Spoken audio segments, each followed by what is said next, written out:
Video: How to use Audacity to adjust the audio volume of your home videos is in playlists How to Make Home Videos and playlist How to Record Video Tutorials. This video shows how to use the free Audacity digital audio editor to adjust the volume of home videos. It assumes you have the software for Audacity digital audio editor and Cyberlink Powerdirector video editor. Cyberlink will run you anywhere from $50 to $150 depending on sales, and Audacity digital audio editor is a free program. You'll also need the LAME, L-A-M-E, and FFmpeg, FFmpeg modules for Audacity to process video files and to be able to write MP3 files. If you have a different video editor than Cyberlink, yours must have the capability of replacing the audio portion of a video file. Audacity has many features for adding effects to audio files, some of which are off the recording area, and there are many online tutorials showing how to use those. This video will cover only the commands required to adjust the volume of audio files or the audio portion of a video file. This is a Tom's Tech Notes video. There are over 200 computer help and hobby videos on my channel page. If the video you are watching is part of a series, you should watch the series videos in order from the playlist on the channel page. To visit the channel, you can type this URL into your browser. You can search for TOMSTDA. The Google search works much better than the other searches.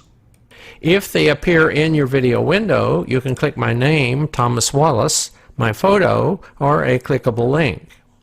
To be notified when videos are added or updated to the channel, click the red subscribe button and request email notification. The Audacity standard volume is 0.0 decibels for files that are imported. Files with that amplitude have a good listening volume and are similar in volume to most YouTube videos. The technique described in this video will work for audio files and for video files containing audio. To begin, drag the video file onto the Audacity icon to open it and import the file. You could also open Audacity by double-clicking its icon and then drag the file into the open window. Either way, that file will be imported into Audacity. After you import the file, press Ctrl-A to select it, and then click Effect, and I know it's off the recording area, but you click Amplify on the pop-up. This number tells you how much the file has to be amplified to make it have 0.0 decibel volume. This means the file is too loud in its current form and you need to decrease the volume by 1.02 decibels to make it 0. The criteria is if this number is less than 0.05, the current file is probably okay and doesn't need to be adjusted, and you can use the original audio or video file. However, this number is greater than the 0.05, so you do need to change the volume of the file. To do that, all you do is you click OK. It will apply that amplification and make the file be 0 decibels, which is what you want. Once you've done that, you export the file, click File, hover over Export, and click Export as MP3. Remember, Audacity only works on the audio portion of files. So export it as an MP3. Now you can specify the location and the name. The default is it'll put it in the last folder Audacity exported a file into, which was the desktop, and it will have the same file name as the original file with an MP3 added on the end.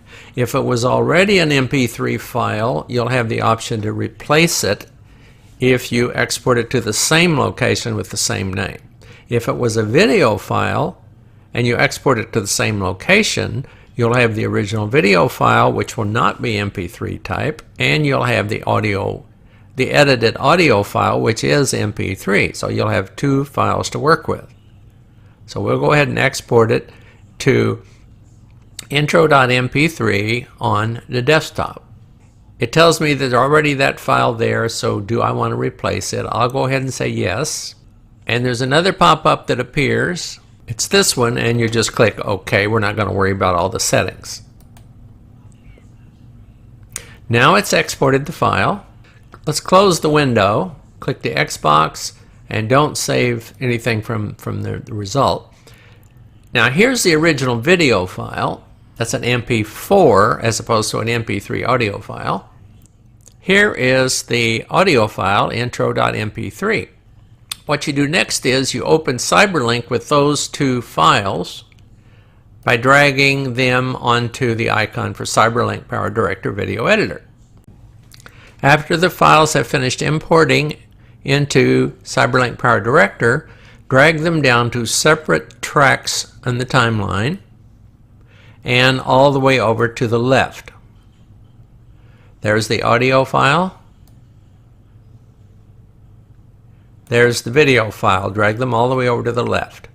Now all you do is you drag the edited audio file on top of the audio portion of the video file, keeping it to the left so you don't shift the audio with respect to the video. Release. Select Overwrite. You've replaced the audio in the original video file with the amplified audio that has the right volume. Now all you do is produce the result. Producing is discussed in other videos in my two playlists, but the thing is you want to make sure you select H.264 and MP4 format. Click Start. It will name it Produce unless you want to name it something else. I would advise you not to try to replace the existing file, make a name change. You can always rename it after you do the production. So it has produced file intro 1 on the desktop. Let's close Powerdirector. We've already saved everything we want to save, so we'll say no. Here is the new video file with the name slightly changed. So all you do, what we need to do is delete this file, but select it, select the name, Control C to copy the name, click the file to select it, click delete, say yes, click the name over here. You'll have to click it twice since the file is not selected. Click it once, click the name the second time, press Control V to paste in that new name, which is at intro instead of intro 1. And now we have renamed the resulting file. We've modified the video so that it has exactly the right amplification. We've replaced the audio portion of the video file, and now we have the same name again. Here's a recap of what we've done. We started with a video file containing audio where we wanted to adjust the volume of the audio. We imported that into Audacity. Audacity extracted the audio from the video, amplified the audio file, and exported an audio file. We then used Powerdirector to insert that audio into the original video file. Just some final notes. Adjusting the volume of video files you record can be avoided. Most DSLRs produce videos with a volume that doesn't need to be adjusted, but if yours doesn't record the audio at the right level, your camera probably has a setting to change the recording level. And you need to adjust that setting by trial and error to get the right recording level for your camera. What you can do is you go through the first few steps we use to change the video, starting with your recording from your DSLR, and then see whether that amplify number on the amplify page is close to 0. If it is, you have your camera adjusted to record audio at the right level. If not, again, you can raise or lower the level of your recording from your camera so that when you import it into Audacity, Audacity says it's already at the right level. For more information about adjusting your microphones or your camera to prevent having to adjust the volume of your videos, you can see video How to Select and Use Microphones to Edit Videos in playlist How to Make Home Videos. Some final notes. Recheck the microphone gain whenever you're beginning a recording or editing session. And just a note, if you do like Audacity as I do, its development team is supported by contributions. It's a free program, but they will take contributions. I'll donate $25 to them, and I'd suggest you do likewise. I have no connection with Audacity, but I was a programmer for 20 years, and I appreciate such an excellent program. That's the end of this video. Once again, here are several ways to visit the Tom's Tech Notes channel page.